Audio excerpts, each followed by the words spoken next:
Təxminən 100 min evə kupça verilməsi mümkün olacaq. Milli Məclisin Əmək və Sosial Siyasət Komitəsinin üzvü Vüqar Bayramov bildirib ki, bununla bağlı konsepsiya hazırlanıb və yaxın müddətdə təsdiqi gözlənilir. Təsdiq olunduqdan sonra isə birinci mərhələdə 2001-ci ildə inşa edilən evlərə kupça veriləcək.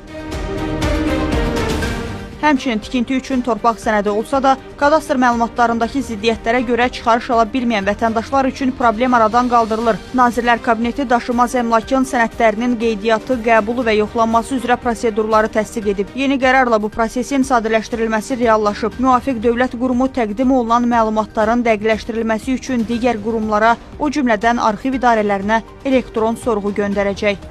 Məsələn, vətəndaşımız əmlakın qeydiyyata alınması ilə bağlı müraciət edib. Müraciətində əmlakın yerləşdiyi torpaqda tikintiyə icazə verilməsinin mümkün olduğunu qeyd edib. Amma dövlət qurumunda həmin torpaqla bağlı məlumat məhz əkinə yararlı torpaqdır və inşaat icazə verməyən torpaq kimi qeydiyyata keçib.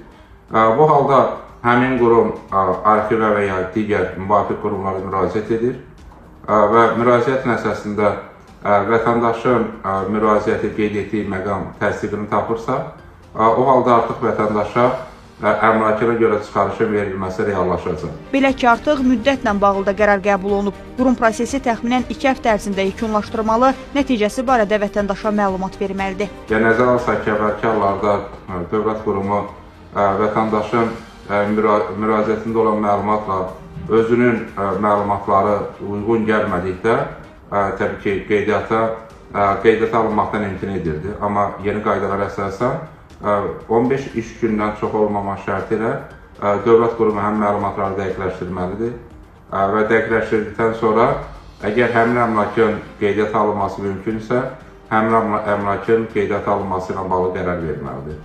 Bu zaman təbii ki, həm torpaq, həm də daşınmaz əmlakın qeydiyyata alınmasından gedir. Qeyd edək ki, Bakı və ətraf ərazilərdə sənədsiz evlərin sayı 500 mini ötür. İlkin qiymətləndirməyə görə onlardan təxminən 70 mini təhlükəli zonalarda, neft buruqları, iri nəqliyyat qovşaqları və yüksək gərginlikli elektrik xəttlərinin yaxınlığında yerləşir. Bu kateqoriyaya daxil olan tikintilərlə bağlı ayrıca hüquqi tənzimləmə sənədinin qəbul olunacağı gözlənilir. Millət vəkili bildirib ki, birinci mərhələdə təhlükəli ərazilərdə yerləşməyən, əsasən həyət evlərinin qeydiyyata alınması ilə bağlı konsepsiya təsdiqlənəcək. Sənəd imzalandıqdan sonra təkcə Bakı və ətrafında 100 mindən çox evin rəsmiləşdirilməsi mümkün olacaq. Minaya Zaman, Xəzər xəbər.